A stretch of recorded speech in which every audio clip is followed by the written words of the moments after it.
Hello friends. आप सभी का स्वागत है मेरे यूट्यूब चैनल ऑनलाइन पढ़ाई में।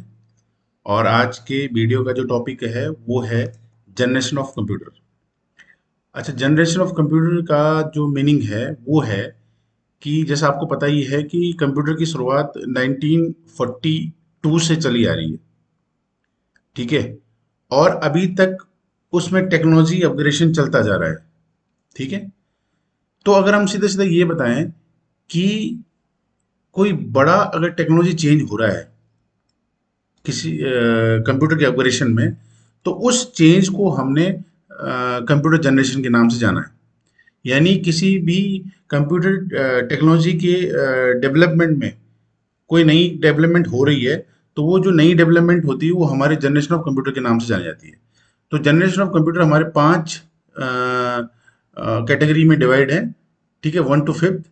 तो हम स्टार्ट करेंगे फर्स्ट जनरेशन से। और जो फर्स्ट जनरेशन है हमारी प्रथम पीढ़ी जिसे मैं बोल रहा हूँ, ये 1942 टू से और 1955 तक मानी जाती है। एक्चुअली जब आप जनरेशन ऑफ कंप्यूटर पढ़ रहे हो तो हमें जो फोकस है वो कुछ पॉइंट्स पे रखना है। वो पॉइंट्स क्या हैं कि कौन से कौन से सन तक का जो है वो जनरेशन माना जाएगा। ठीक है।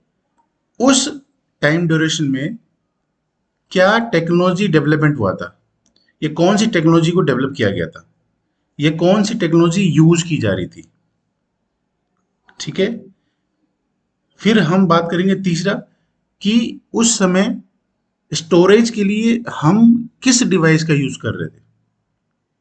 फिर हम बात करेंगे कि कंप्यूटर में अगर हम इनपुट और आउटपुट ले रहे हैं तो फिर उस समय हम कौन सी डिवाइस का यूज करते थे। ठीक है। और लास्ट है हमारे पास कि कंप्यूटर से कम्युनिकेशन करने के लिए हम किस लैंग्वेज का यूज करते थे। ठीक है। तो ये कुछ की पॉइंट है जिनको लेके आपको हर जनरेशन को लेके चलना है। तो अगर हम फर्स्ट जनरेशन की बात करते हैं तो फर्स्ट जनरेशन का जो टाइम ड्यूरेशन है वो है 1942 टू 1955। ठीक है। इसमें जो टेक्नोलॉजी का जो डेवलपमेंट हुआ था, जो टेक्नोलॉजी यूज की जाती थी, उस टेक्नोलॉजी का नाम है वैक्यूम ट्यूब। कौन सी टेक्नोलॉजी यूज की जाती थी? Vacuum tube. ठीक है, ये आपको यहाँ पर दिख रहा होगा। ये वैक्यूम ट्यूब मैंने यहाँ पे लगा रखा है, ये वैक्यूम ट्यूब का इमेज है। तो कौन सी टेक्नोलॉजी यूज की जाती थी? Vacuum tube. तीसरी हम बात करेंगे कि स्टोरेज के लिए उस समय जो यूज किया जाता था वो यूज किया जाता था चुंबकीय ड्रम। ठीक है। आगे मैं आपको इसकी इमेज भी दिखा दूंगा चुंबकीय ड्रम क्या हुआ। ठीक है। और इनपुट आउटपुट के लिए हम यूज करते थे पंच का। ठीक है। इनपुट एंड आउटपुट के लिए हम जो फर्स्ट जनरेशन में यूज करते थे उसका हम क्या बोलते थे? पंच का। ठीक है। और फर्स्ट जनरेशन में सबसे मेन जो है हमारा कि पहला जो कंप्यूटर था उस कंप्यूटर का नाम था मार्क वन। उस कंप्यूटर का नाम क्या था? Mark one.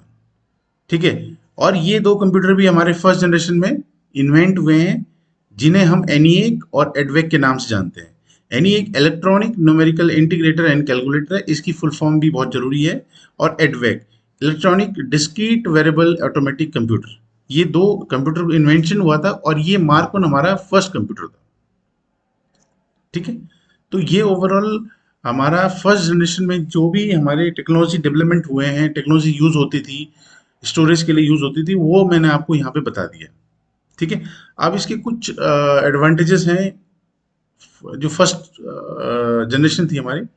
तो एडवांटेजेस हमारे पास ये हैं कि the computer of this generation use calculate data very. उस समय जो कंप्यूटर होते थे हमारे वो डेटा को बहुत फास्ट यूज करते थे। ठीक है।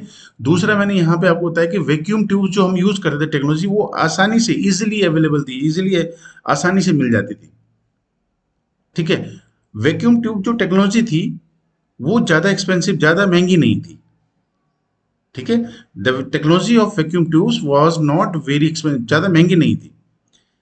ठीक है। और इस पीढ़ी के कंप्यूटर्स का, इस जनरेशन के कंप्यूटर्स को साइंटिफिक पर्पस के लिए भी साइंटिस्ट यूज करते थे। ठीक है। नहीं है ये जो थे इस जनरेशन के जो कंप्यूटर थे, ये स्टोरेज, डेटा और इंफॉर्मेशन को स्टोर करने की कैपेबिलिटी भी रखते थे। ठीक है। और हम ये कहते हैं कि वैक्यूम ट्यूब के कारण ही जो हमारा इलेक्ट्रॉनिक कंप्यूटर जो आज हम देख रहे हैं, ठीक है, ये पॉसिबल हो पाया है, क्योंकि जब हमने वैक्यूम ट्यूब जो था उसका बेस था किसका, इलेक्ट्रॉनिक कंप्यूटर का। ठीक है, electronic computer were made possible due to the technology of vacuum. Vacuum tubes की टेक्नोलॉजी के कारण ही हम कह सकते हैं कि इलेक्ट्रॉनिक कंप्यूटर्स क्या है, पॉसिबल हो पाया। तो ये यहाँ पे बेसिकली क्या है, इसके एडवांटेजेस हैं किसके, फर्स्ट जनरेशन कंप्यूटर के। ठीक है, ये किसके हैं, फर्स्ट जनरेशन कंप्यूटर के। अब हम इसी में देखेंगे इसके कुछ डिसएडवांटेज भी होंगे। एक्चुअली क्या था कि जो वैक्यूम ट्यूब थे हमारे, ये थोड़ा साइज में बड़े हुआ करते थे। और इस टाइम पे जो इस पीढ़ी के, इस जनरेशन के जो कंप्यूटर थे, ये बहुत सारे वैक्यूम ट्यूब यूज करते थे, तो इनका जो कंप्यूटर का साइज था वो बहुत बड़ा मतलब होता था। ठीक है, the size of first generation computer was quite large, यानी बहुत बड़े बड़े होते थे। ठीक है, और दूसरा जो इसमें है कि जो कंप्यूटर, इस जनरेशन के जो कंप्यूटर थे, वो बहुत जल्दी प्रोसेसिंग के दौरान बहुत जल्दी गर्म हो जाते थे। The computers of this generation used to get very hot while working. काम करते समय वो बहुत जल्दी क्या होते थे, गर्म हो जाते थे। तो जब गर्म हो जाते थे तो तीसरा पॉइंट इसमें लिखा कि उनको कूल करने के लिए हमें एसी की रिक्वायरमेंट थी। ठीक है, ये एक्चुअली सब खर्चे चल रहे हैं। ठीक है, due to their large size, ठीक है, ये बड़े होने, आकार में बड़े होने के कारण जो है, ये बिजली की, इलेक्ट्रिसिटी की जो खपत खपत है, वो भी बहुत ज्यादा यूज करते थे, यानी इलेक्ट्रिसिटी भी बहुत यूज होती थी। ठीक है, और ऐसे कंप्यूटर्स को मेंटेन करना, यानी मेंटेन करके रखना बहुत डिफिकल्ट होता था। ठीक है, और फिर मैंने आपको बता दिया कि इस समय क्योंकि हम लैंग्वेज जो थी वो असेंबली लैंग्वेज यूज करते थे, मैंने यहाँ पे बताया। ठीक है, उस समय इस जनरेशन में जो लैंग्वेज है हमारी, मशीनी भाषा या लोअर लेवल मशीन लैंग्वेज या असेंबली लैंग्वेज का यूज करते थे, जिसे समझना या जिसमें प्रोग्रामिंग करना बहुत डिफिकल्ट टास्क होता है, अभी भी होता है और होता था। ठीक है, मैग्नेटिक ड्रम में हम डेटा को ज्यादा स्टोर नहीं कर सकते थे, इसलिए उसकी स्टोरेज कैपेसिटी भी क्या थी, बहुत कम थी। ठीक है, तो ये बेसिक डिसएडवांटेज है हमारे पास किसके, फर्स्ट जनरेशन कंप्यूटर के। ठीक है नहीं, अब चलते हैं सेकंड जनरेशन की तरफ। सेकंड जनरेशन कंप्यूटर की हम जब भी बात करेंगे तो फिर से हम वही स्टार्ट करेंगे, जो हमारे की टॉपिक है, की पॉइंट है, उन्हें हम ध्यान में रखेंगे। जो सेकंड जनरेशन कंप्यूटर है हमारा, वो 1955 से 1964 के बीच माना जाता है। ठीक है, इस जनरेशन में जो टेक्नोलॉजी इन्वेंशन हुआ है, जो टेक्नोलॉजी का डेवलपमेंट हुआ है, टेक्नोलॉजी चेंजेस जो हुए हैं, वो हुआ है ट्रांजिस्टर का। किसका डेवलपमेंट हुआ है, ट्रांजिस्टर का। और ट्रांजिस्टर ने किसको रिप्लेस किया है, ट्रांजिस्टर ने किसको रिप्लेस किया है, वैक्यूम ट्यूब को रिप्लेस किया है। तो कहने का मतलब यह है कि बहुत सारे वैक्यूम ट्यूब, ठीक है, को हटा के एक ट्रांजिस्टर को वहां पे प्लेस कर दिया गया। ठीक है, और क्योंकि ट्रांजिस्टर का जो साइज है वो बहुत स्मॉल होता है, किसके मुकाबले, वैक्यूम ट्यूब के मुकाबले। ठीक है नहीं, और यहाँ पे थोड़ा सा ध्यान रखने वाली बात ये भी है कि कई बार पूछा पूछा जाता है कि ट्रांजिस्टर का इन्वेंशन कब हुआ था, 1947 में हुआ था। ये हमारे पास तीन साइंटिस्ट हैं जिन्होंने क्या किया था, उस ट्रांजिस्टर का क्या किया था, इन्वेंशन किया था। वॉल्टर एच बटेन, जॉन बार्डिन और विलियम वी शॉकले। ये तीन हमारे पास क्या है, साइंटिस्ट थे जिन्होंने 1947 में ट्रांजिस्टर को क्या किया था, इन्वेंट किया था। ठीक है, अब बात है कि ट्रांजिस्टर से क्या फायदा हुआ। ट्रांजिस्टर से ये फायदा हुआ कि हमारे जो कंप्यूटर हैं वो क्या होने लग गए, उनका साइज क्या होने लग गया, रिड्यूस होने लग गया, कम छोटा होने लगे, क्योंकि ट्रांजिस्टर का जो साइज था वो वैक्यूम ट्यूब के साइज से क्या था, स्मॉल था, छोटा था, जिससे कि जो कंप्यूटर की हमारी जो वो है, कंप्यूटर का जो साइज है वो भी क्या होने लग गया, स्मॉल होने लग गया। इस पीढ़ी में भी हम स्टोरेज के लिए मैग्नेटिक ड्रम का यूज करते थे। ठीक है, समझ में आया कि हम यहाँ पे भी क्या करते थे, मैग्नेटिक ड्रम का यूज करते थे। और पंच कार्ड्स का यूज करते थे हम किसी के लिए, इनपुट एंड आउटपुट के लिए। और assembly language and high level language, यहाँ पे हाई लेवल लैंग्वेज का क्या होता है, इंट्रोडक्शन हो चुका था। तो प्रोग्रामिंग के लिए, कंप्यूटर से इंटरेक्शन करने के लिए हम या तो असेंबली लैंग्वेज का यूज करते थे या हाई लेवल लैंग्वेज का यूज करते थे। ठीक है नहीं, यहाँ पे एक चीज बता रहा हूँ, just like vacuum tubes, transistors also produced heat due to due to which second generation computer used to heat up quickly। यानी कि ट्रांजिस्टर भी वैक्यूम ट्यूब की तरह ही क्या करते थे, हीट जनरेट करते थे, लेकिन डिफरेंस ये है कि वो ट्रांजिस्टर थे उन वैक्यूम ट्यूब के मुकाबले थोड़ा देर में या थोड़ा लेट से क्या करते थे, हीट प्रोड्यूस करते थे। ठीक है। अब इस पीढ़ी में हम इस जनरेशन में हम बेसिकली बैच प्रोसेसिंग करना स्टार्ट कर दिया था हमने, और मल्टी प्रोग्रामिंग का भी, मल्टी प्रोग्रामिंग ऑपरेटिंग सिस्टम का भी हमने यूज करना स्टार्ट कर दिया था। तो ये हमारी कौन सी है, सेकंड जनरेशन कंप्यूटर। ठीक है। ये सेकंड जनरेशन कंप्यूटर के क्या है एग्जांपल है, यूनिवेक 1108, सीडीसी, हनीवेल, ये सब बेसिकली ये क्या है हमारे सेकंड जनरेशन कंप्यूटर के क्या है एग्जांपल है। अब सेकंड जनरेशन कंप्यूटर में अगर कुछ बना है, कुछ डेवलप हुआ है, तो उसमें कुछ कमियां भी होंगी, कुछ फायदे भी होंगे। तो पहले एडवांटेज देखते हैं, features of second generation computer. Features और एडवांटेज देखा जाए तो एक ही होते हैं। ठीक है। हम एडवांटेज पढ़ते हैं सीधे। Less space was required to keep the computers of this generation, यानी हमें क्योंकि इस ट्रांजिस्टर का साइज वैक्यूम ट्यूब के साइज से क्या था, स्मॉल था, इसलिए हमें कंप्यूटर्स को रखने के लिए, कंप्यूटर्स को यूज करने के लिए कम स्पेस की रिक्वायरमेंट होती थी। ठीक है।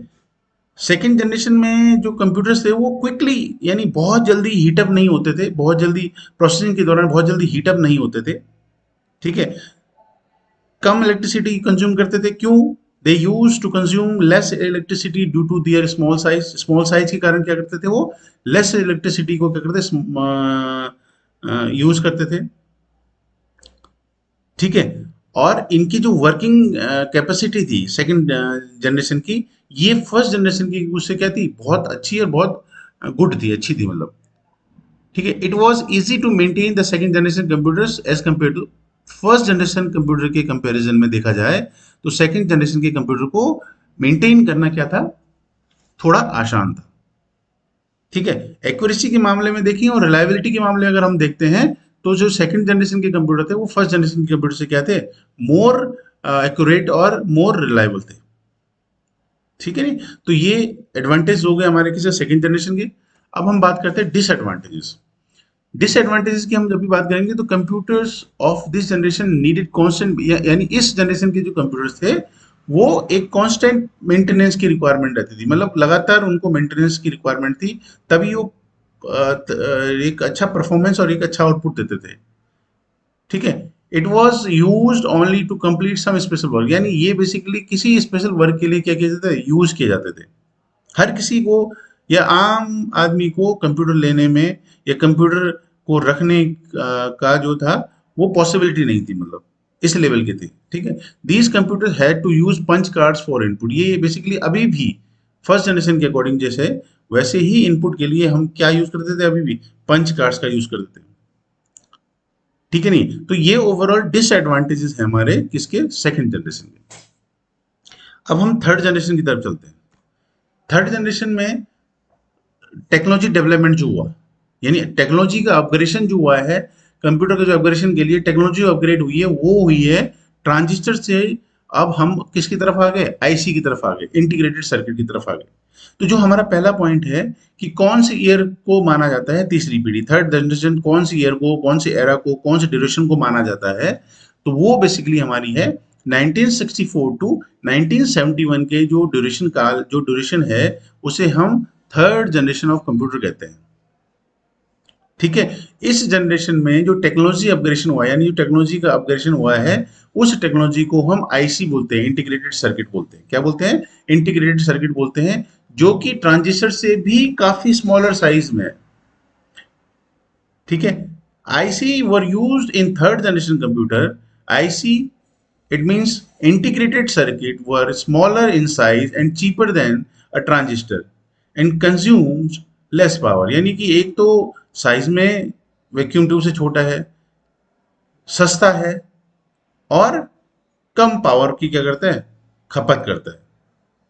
ठीक है। और अगर हम बात करें कि आईसी को किसने इन्वेंट किया था, तो आईसी को जैक किल्वे, ये एक जैक किल्वे साइंटिस्ट थे, इन्होंने इंटीग्रेटेड सर्किट जो है इसको इन्वेंट किया था। अब एक छोटी सी बात और आती है इसमें, जो आईसी है, आईसी के बैकग्राउंड जो टेक्नोलॉजी का यूज होता है, जिस टेक्नोलॉजी को हम यूज करते हैं, उस टेक्नोलॉजी को बोलते हैं हम एलएसआई, लार्ज स्केल इंटीग्रेशन। क्या बोलते हैं हम, लार्ज स्केल इंटीग्रेशन, यानी कि आईसी को हम एलएसआई भी बोल सकते हैं।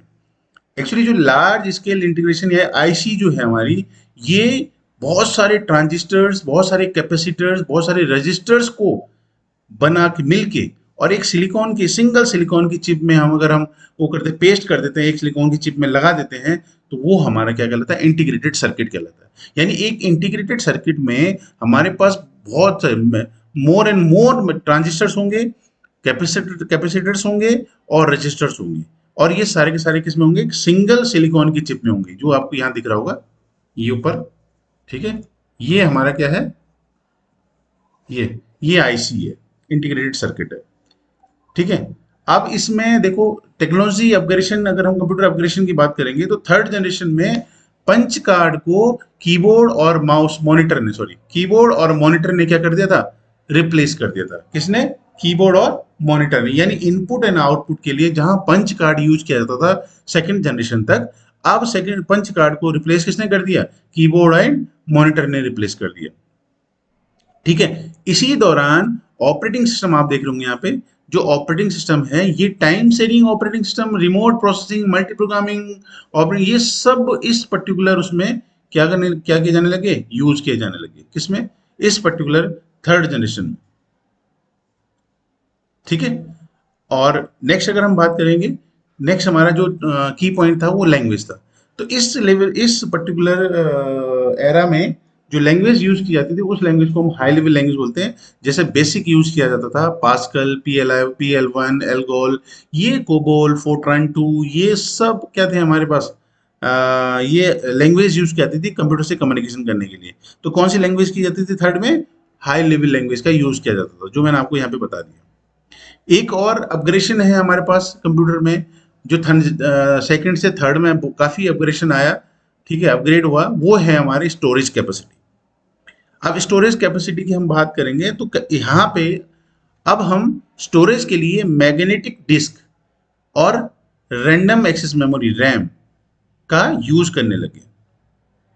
ठीक है, अब जब हम रैम और मेमोरी डिस्क का यूज करने लगे तो इससे क्या हुआ कि हमारी कंप्यूटर की परफॉर्मेंस में, हमारी कंप्यूटर की स्पीड में, ठीक है, काफी बढ़ोतरी, काफी इजाफा हुआ, यानी कि काफी स्पीड बढ़ी, और प्लस वो रिलायबल की तरफ ज्यादा बढ़ने लग गया। यानी वो क्या हो गया, मोर रिलायबल हो गया, किसके मुकाबले, फर्स्ट और सेकंड जनरेशन के मुकाबले।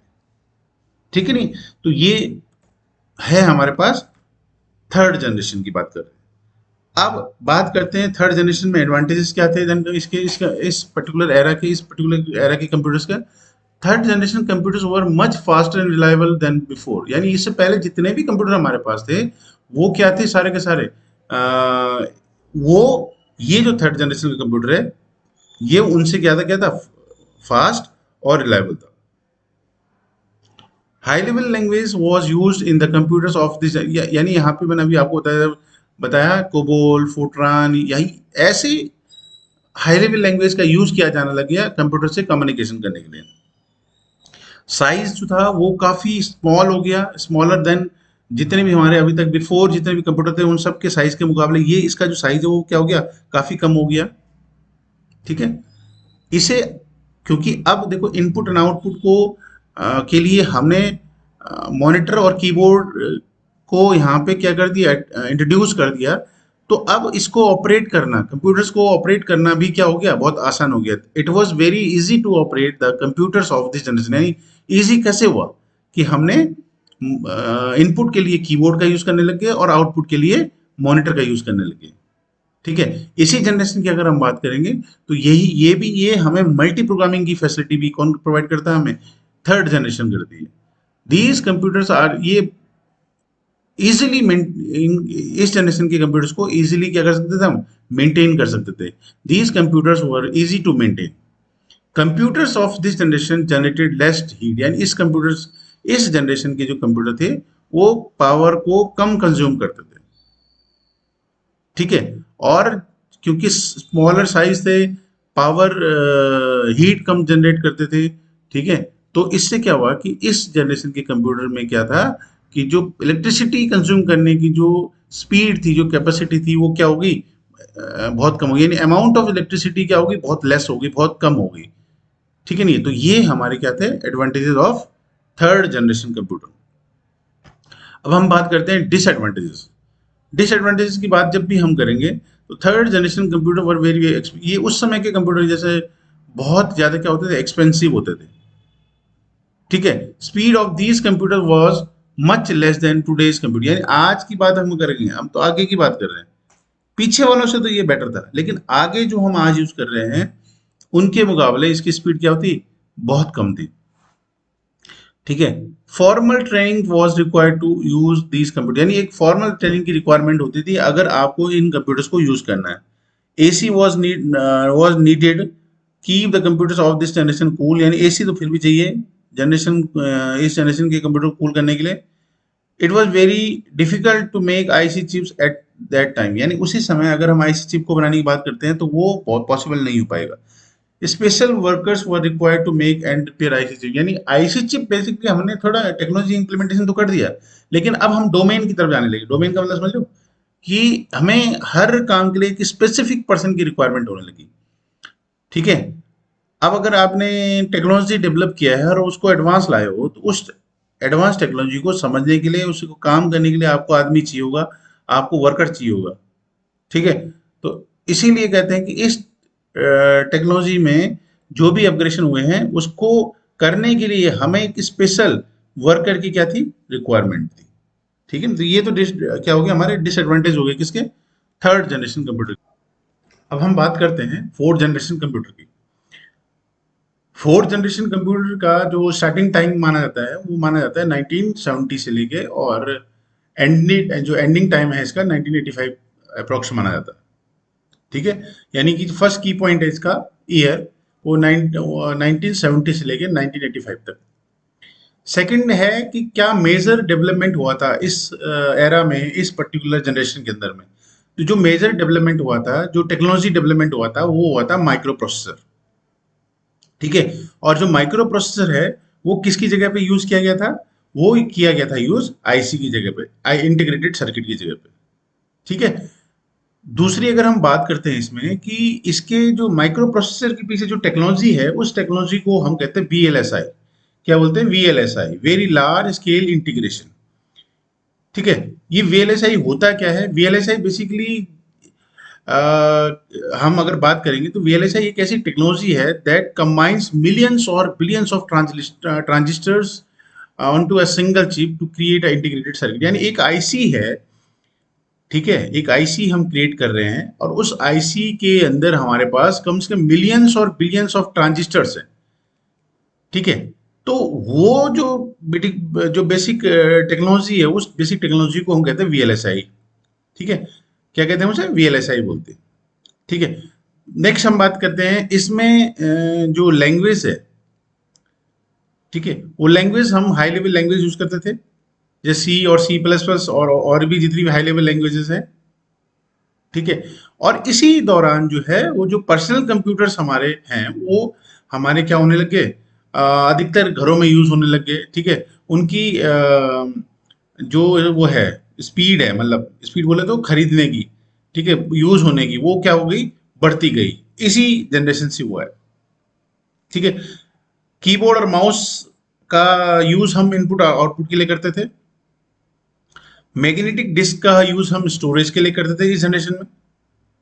ठीक है, और एक छोटी सी चीज और है कि अगर हम बात करेंगे यहाँ पे देखो, it is a type of processor, यानी माइक्रो प्रोसेसर की अगर हम बात करें तो छोटी सी डेफिनेशन और बताना चाहूंगा मैं कि it is a type of processor which thousand of chips are present, जहाँ पे कि बहुत थाउजेंड ऑफ चिप्स प्रेजेंट है, और many LSI circuits are also present in the microprocessor. यानी एलएसआई बेसिकली क्या है, एलएसआई मैंने आपको क्या बताया था, एलएसआई एक ऐसी लार्ज स्केल इंटीग्रेशन बेसिकली क्या है हमारे पास, जहाँ पे हमने आईसी बनाई थी। ठीक है, आईसी इज इक्वल टू, मैंने एलएसआई बताया था, और एलएसआई का मतलब था कि जहाँ पे बहुत सारे ट्रांजिस्टर्स का कॉम्बिनेशन हो, कैपेसिटर्स का कॉम्बिनेशन हो, और उसे हमें सिंगल चिप में रखें, वो हमारा उस ऐसी चीज़ों के लिए हमारे पास जो टेक्नोलॉजी थी उसको हम एलएसआई टेक्नोलॉजी बोलते थे।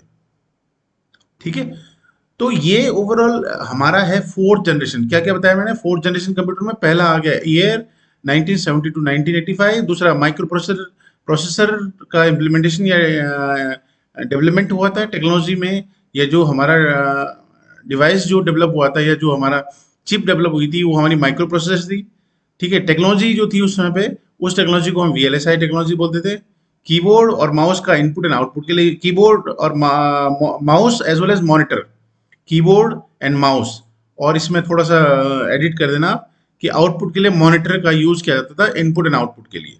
ठीक है, कीबोर्ड, माउस एंड मॉनिटर। ठीक है, यहाँ पे मैं लिख देता हूँ मॉनिटर। ठीक है,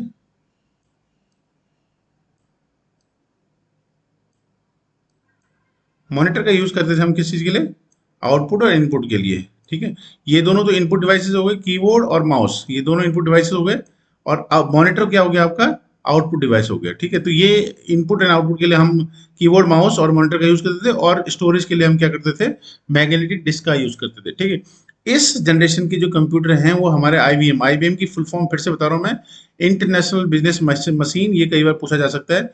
आईबीएम 5100 और एल्टेयर, ये 880, ये कंप्यूटर थे जो इस जनरेशन में क्या हुए थे, इम्प्लीमेंट हुए थे।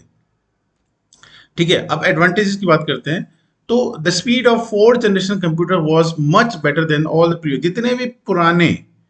जितने भी पुरानी जनरेशन आपने अभी तक पढ़ी है, जो पिछली जनरेशन पढ़ी है, उन सब से जो बेटर स्पीड देता था वो फोर्थ जनरेशन के जो कंप्यूटर थे वो देते थे। ठीक है, इस जनरेशन के कंप्यूटर का जो साइज था, वो साइज भी क्या हो चुका था, बहुत स्मॉल हो चुका था। ठीक है, पर्सनल कंप्यूटर उस समय इन्वेंट हो चुके थे, यूज किए जा रहे थे। तो इसका मतलब ये है कि साइज वो थे कंप्यूटर के जिसे आम आदमी भी क्या कर सकता है, अपने घर में उसे यूज कर सकता है, आम आदमी की पहुंच तक मतलब हो गया था क्या, ये जो कंप्यूटर था। ठीक है, these computer did not require regular maintenance, यानी इन कंप्यूटर्स को रेगुलर मेंटेनेंस की रिक्वायरमेंट नहीं थी।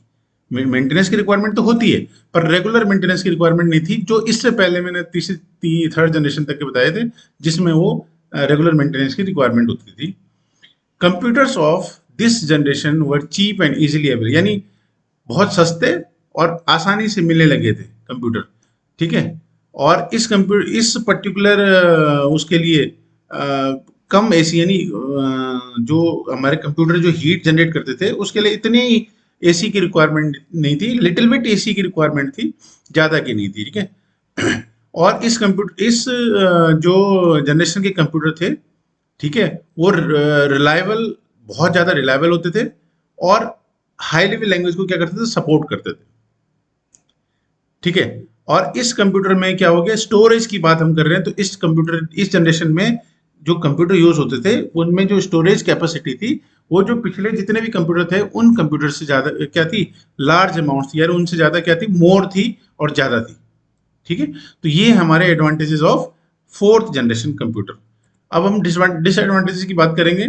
तो microprocessor use in this generation was difficult task to make, यानी बात हम करेंगे भाई, देखो आप किसी चीज को बना रहे हो, अच्छा बना रहे हो और पावरफुल बना रहे हो और एडवांस बना रहे हो, तो उसको बनाने के लिए हमें क्या था, एक स्पेशल मैन पावर की रिक्वायरमेंट होती है। अब किसी चीज को आप एडवांस बना रहे हो तो वो तो बनाना डिफिकल्ट तो होता ही है। ठीक है ना, तो ये कह रहा है कि डिसएडवांटेज ये थे इसके कि जो माइक्रो प्रोसेसर है उसको बनाने में क्या कहता है, डिफिकल्टी आती थी, यानी एक डिफिकल्ट टास्क था, बनाना तो था ही था लेकिन एक डिफिकल्ट टास्क था। ठीक है, दूसरा है हमारे पास very advance technology was required to make this microprocessor, यानी कि अगर हम बात करेंगे कि ये माइक्रो प्रोसेसर अगर हम बना रहे हैं तो माइक्रो प्रोसेसर को बनाने के लिए एक एडवांस टेक्नोलॉजी की रिक्वायरमेंट थी।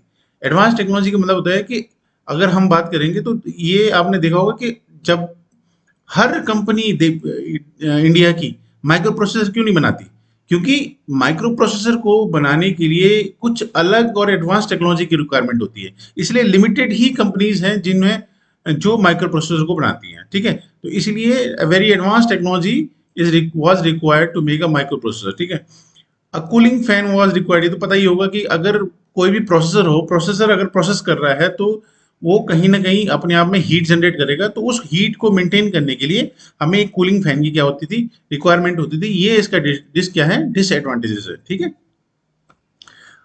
नेक्स्ट जनरेशन की हम बात करते हैं। अभी मैंने अब ये आपको दिखाया, तो ये आपका जो नीचे ये है यहाँ पे, ये आपका क्या है, जो माइक्रो प्रोसेसर की बात मैं कर रहा हूँ वो माइक्रो प्रोसेसर आपका ये है। ठीक है। अब हम नेक्स्ट जनरेशन की बात करते हैं, फिफ्थ जनरेशन की। फिफ्थ जनरेशन का जो शुरुआती दौर है वो 1980 या 85 के बीच में माना जाता है। ठीक है। और अभी तक हमारा जो फिफ्थ जो जनरेशन कंप्यूटर है वो चल रहा है, मतलब। ठीक है। इस जनरेशन के कंप्यूटर्स में ये लिखा है मैंने, artificial intelligence is used in computers of this generation. इस जनरेशन के कंप्यूटर्स में आर्टिफिशियल इंटेलिजेंस का क्या किया जाता है, यूज किया जाता है। क्या कहने का मतलब, जितने भी रोबोटिक्स हैं, जितने भी हमारे हैं, ये सब हमारे जितने भी हैं वो हमारे कौन से वाले, फिफ्थ जनरेशन कंप्यूटर के क्या है, पार्ट है। ठीक है। इस जनरेशन में जो टेक्नोलॉजी यूज की जाती है उसे हम यूएलएसआई बोलते हैं, अल्ट्रा लार्ज स्केल इंटीग्रेशन। ठीक है। ULSI technology is use to make computers of this generation, all the computers of present in this generation are more reliable. यानी कि ये फोर्थ जनरेशन से भी ज्यादा क्या है, रिलायबल है, और क्या है, एडवांस है। ठीक है। अगर हम बात करते हैं यूएलएसआई की, यूएलएसआई बेसिकली होता क्या है, तो ULSI is a process of integrating और embedding millions of transistors on a single silicon semiconductor microchip, जहां पे मिलियंस ऑफ ट्रांजिस्टर को हम एक सिंगल सिलिकॉन की सेमीकंडक्टर माइक्रोचिप में हम क्या करते हैं, एम्बेड करते हैं, जोड़ देते हैं, इंटीग्रेट कर देते हैं। उस टेक्नोलॉजी को हम क्या बोलते हैं, उस पर्टिकुलर को हम क्या बोलते हैं, यूएलएसआई, यानी अल्ट्रा लार्ज स्केल इंटीग्रेशन कहते हैं। ठीक है।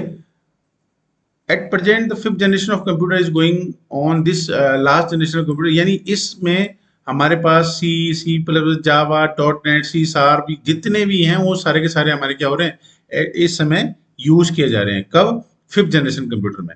यानी कि ये लैंग्वेजेस हैं हाई लेवल लैंग्वेजेस, और मोस्ट प्रोबेबली सारी हाई लेवल लैंग्वेजेस यूज की जा रही हैं कब, फिफ्थ जनरेशन कंप्यूटर में। ठीक है।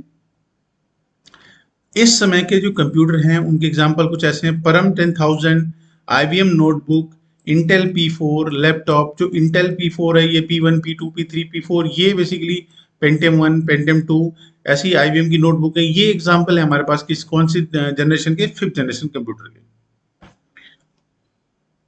ठीक है।